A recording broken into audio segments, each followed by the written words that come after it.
श्रियकान्ताय कल्याणनिधये निधयेतिनाम् श्रीवेङ्कटनिवासाय श्रीनिवासाय मङ्गलम् लक्ष्मी सविभ्रमालोकसुभ्रूविभ्रमचक्षुषे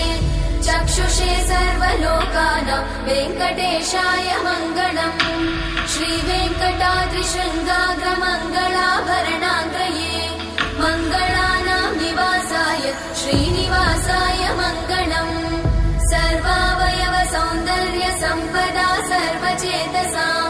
सदा सम्मोहनायास्तु वेङ्कटेशाय मङ्गलम् नित्याय निरवध्याय सत्यानन्दचिदात्मने सर्वान्तरात्मने श्रीमद् वेङ्कटेशाय मङ्गलम् स्वतः सर्वविदे सर्वशक्तये सर्वशेषिने सुलभाय सुशीलाय वेङ्कटेशाय मङ्गलम्।